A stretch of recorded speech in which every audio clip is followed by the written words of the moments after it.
और इस दौर में देश की जनता यानी युवा पूछेंगे सवाल। जी जी बिल्कुल, लाखों लोगों को इकट्ठा करके ले जाया गया। अनहोनी जो हम कहते रहे आज और सुप्रीम कोर्ट ये भी कुछ है निकाल के भाई। अनहोनी हो गई, अनहोनी हो जाती है ऐसी अनहोनी तो ऐसी बहुत सारी हो सकती है।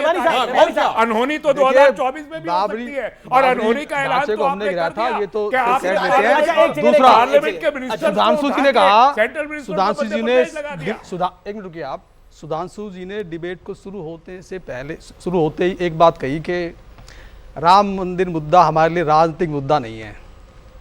मैं कहता हूं यही वो मुद्दा है जिसके कारण आज आप केंद्र में हैं जी, और कोई मुद्दा ही नहीं है।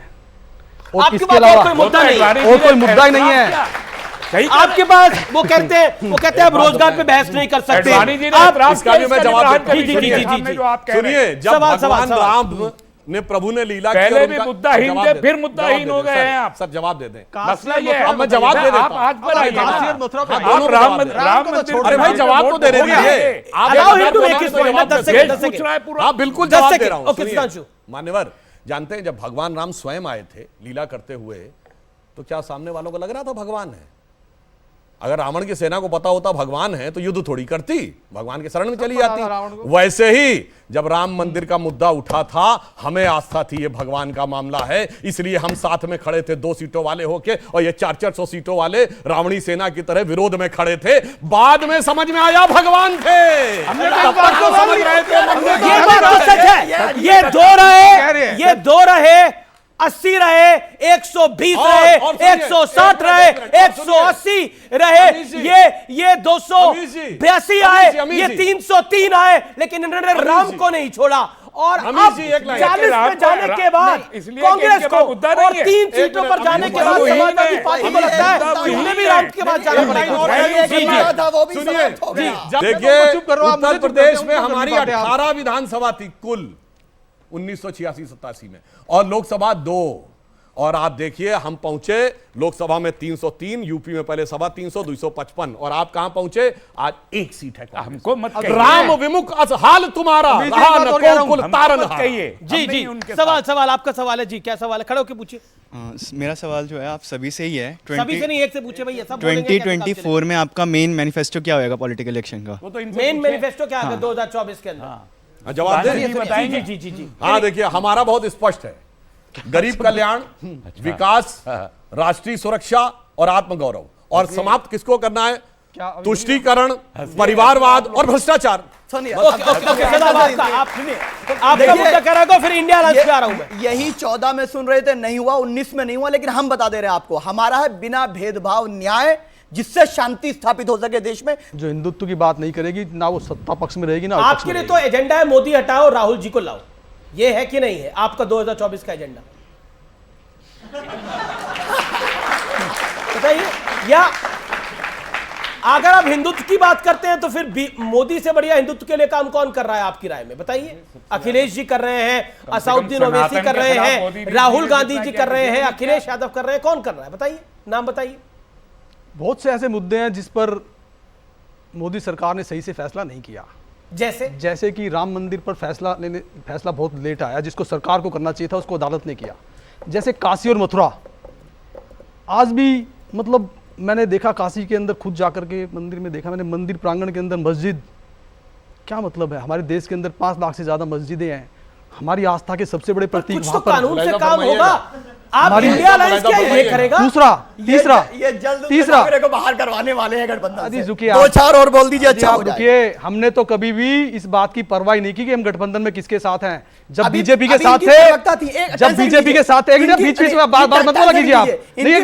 अमित जी इसको रोकिए आप। उनसे पूछा गया अमित जी, ये गलत बात है। कहा था कि मुसलमानों को वोट का अधिकार नहीं होना चाहिए, उस पर कायम है नहीं, तो उन्होंने कहा था नहीं, सुनिए, चेंज हो गए और ये उसी पे खड़े। नहीं रुकिए आप, मुद्दों के आधार पर शिवसेना ने हमेशा समर्थन किया है। जिस वक्त बीजेपी के साथ थे उस वक्त भी हमने प्रतिभा पाटिल जी को और प्रणब मुखर्जी को राष्ट्रपति पद के लिए समर्थन किया था, और आज भी कांग्रेस के साथ गठबंधन होने के बावजूद भी गलवान घाटी में भी जब चीन और भारत की सेना आमने सामने थी, तब उद्धव जी ने कहा था कि हम दुश्मन की आंख निकाल के लाने का दम रखते हैं और इस मुद्दे पे हम सरकार के साथ खड़े हैं और सेना के साथ खड़े हैं। राष्ट्रपति द्रौपदी मुर्मू वाले मामले में भी कांग्रेस के साथ गठबंधन होने के बावजूद भी सवाल मेरा सवाल सुधांशु सर से है।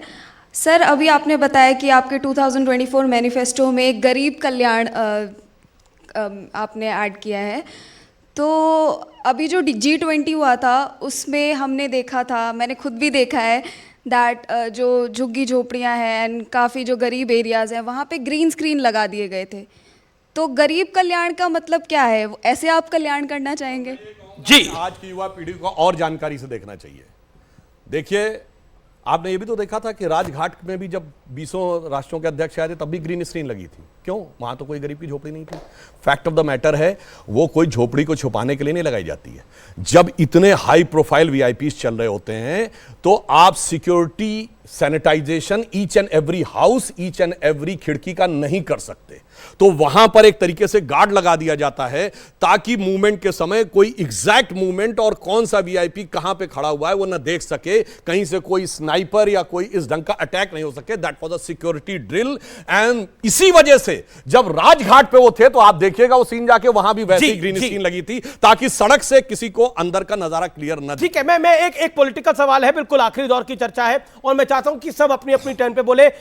तस्लीम नमानी साहब, पहले आप, 40 सेकंड का वक्त है आपके पास। क्या ये हिंदुत्व के एजेंडे पर या फिर कहें ये राम लला की शरण में जाकर अखिलेश जी और राहुल जी को कुछ लाभ होगा पॉलिटिकल बीजेपी के सामने? नहीं, मेरा ख्याल यह है कि देखिए 2007 में वहाँ बाबरी मस्जिद की शहादत के बाद मैं खुद भी विजिट करके आया हूँ। कोई पाबंदी थोड़ी है, कोई कर्फ्यू, हालांकि उस वक्त पाबंदी थी, अब का मुझे मालूम नहीं स्टेटस क्या है। उस जमाने में वहां पर मुसलमानों के जाने राम मंदिर गए थे, पाबंदी थी, मैं गया था 2007 में, गया था, शहादत के बाद गया था। तो कोई पाबंदी वहां होनी नहीं चाहिए किसी के भी जाने पर। पाबंदी नहीं है, मैं कह रहा हूं पॉलिटिकल लाभ होगा। लेकिन मैं ये मानता हूं, मेरा यकीन है, फर्म बिलीव है कि चाहे भारतीय जनता पार्टी के लोग हों या कांग्रेस के लोग हों या समाजवादी पार्टी के लोग या किसी पार्टी के भी लोग हों, इस मुद्दे पर इस मुल्क के 110 करोड़ वोटर अब सरकार बनाने और बिगाड़ने का काम नहीं करेंगे। आपको क्या लगता है, इंडिया अलायंस के नेता अगर वहां जाते हैं तो लाभ होगा?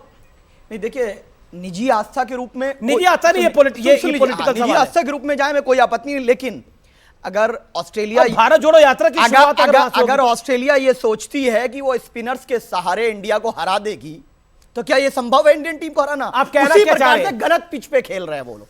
सॉफ्ट हिंदुत्व और हार्ड हिंदुत्व की लड़ाई अगर लड़ेंगे तो वो हार जाएंगे। आइडियोलॉजी की बुनियाद पर लड़िए। आपकी आइडियोलॉजी हिंदुत्व नहीं है। अगर वो हिंदुत्व के ट्रैप में फंसेंगे तो फायदा नरेंद्र मोदी को होगा। इसीलिए हमने हिंदुत्व को हराने का वर्ल्ड कप आ रहा है तो ऑस्ट्रेलिया कौन है और इंडिया क्या कौन है ये भी समझा दीजिए जरा। नहीं, वर्ल्ड आप भी जानना चाहेंगे ना भाई जी? यहां पे तो ऑस्ट्रेलिया, मैंने जो शब्द प्रयोग किया है वो उन लोगों के लिए किया है जिनकी आइडियोलॉजी जो है वो धर्मनिरपेक्ष है, वो जो कहते हैं। अच्छा, अगर वाकई में, और इंडिया जो है वो लोग हैं जो कह रहे हैं कि वन साइडेड होगा, तो हम ये कह रहे हैं कि आप दूसरे की पिच पे जाकर ट्रैप में फंस जाएंगे। ठीक है, सुधांशु त्रिवेदी, अगर वो आते हैं तो आपको कितना नुकसान होगा? कौन? राहुल जी और अखिलेश जी, जिनको ये ऑस्ट्रेलिया बता रहे हैं। तो वैसे इत्तेफाक देखिए, अखिलेश जी ऑस्ट्रेलिया से ही पढ़ के आए हुए हैं। वैसे इन्होंने स्पिन की बात कही, अभी तो मुझे लगता है उनका दिमाग का स्पिन होता रहता है, वो तय नहीं कर पाते हैं कि उनकी स्पिन किस डायरेक्शन में जानी चाहिए। खैर, मैं साहब, आपकी मुस्कुराहट बहुत खराब है ये।